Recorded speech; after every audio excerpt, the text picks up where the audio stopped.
നിക്കോളിൻ്റെ favourite അല്ല രാജ്മ ചാവൽ എങ്ങനെ ഉണ്ടാക്കിയാൽ നോക്കിയാലോ. നല്ല ടേസ്റ്റിയാണ്. അങ്ങനെ ഉണ്ടാക്കുക എന്നുള്ളതൊക്കെ രാത്രി തന്നെ സോക്ക് ചെയ്ത് വെച്ച് രാജ്മയാണത്. കിഡ്നി ബീൻസ് എന്നാണ് ഇംഗ്ലീഷിൽ പറയാം. പിന്നെ നമുക്ക് വേണ്ടത് ഒരു പാനിലേക്ക് കുറച്ച് പട്ട, ഗ്രാമ്പു, ഏലക്ക, പീലീസൊക്കെ ഇട്ട് കൊടുത്തിട്ട് 1 ടീസ്പൂൺ ജീരകം കൂടി ഇട്ട് കൊടുത്തിട്ട് 1/4 ടീസ്പൂൺ കായപ്പൊടിയും ഇട്ട് കൊടുത്തിട്ട് ഒരു സവാള നന്നായിട്ട് മിക്സിയിലിട്ട് അടിച്ചതാണ്, അതും കൂടി ഇട്ട് നന്നായിട്ടൊന്ന് വഴറ്റിയെടുക്കാം. അതിനുശേഷം 1 ടീസ്പൂൺ ജിഞ്ചർ ഗാർലിക് പേസ്റ്റും കൂടി ഇട്ട് കൊടുത്തിട്ട് ഒരു തക്കാളി നന്നായിട്ടൊന്ന് മിക്സിയിലിട്ട് അടിച്ചിട്ടുള്ള അതും കൂടി ഇട്ട് കൊടുത്ത് നന്നായിട്ടൊന്ന് വഴറ്റിയെടുക്കാം. ഇനി നമുക്ക് സ്പൈസസ് ആഡ് ചെയ്യാം. മഞ്ഞൾപ്പൊടി, മല്ലിപ്പൊടി, ഗരം മസാല, മുളക് പൊടി, ഉപ്പ്, പിന്നെ ജീരകത്തിൻ്റെ പൊടി, അതും കൂടി ഇട്ട് നന്നായിട്ടൊന്ന് വഴറ്റിയെടുക്കാം.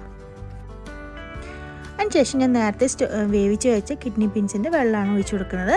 അതും കൂടി ഇട്ടിട്ട് നമ്മൾ വേവിച്ച് വെച്ച കിഡ്നി ബീൻസും കൂടി ഇട്ടിട്ട് നന്നായിട്ടൊന്ന് വഴറ്റിയെടുക്കാം. ഇപ്പോൾ ഏകദേശം കുക്കായിട്ട് വന്നിട്ടുണ്ട്.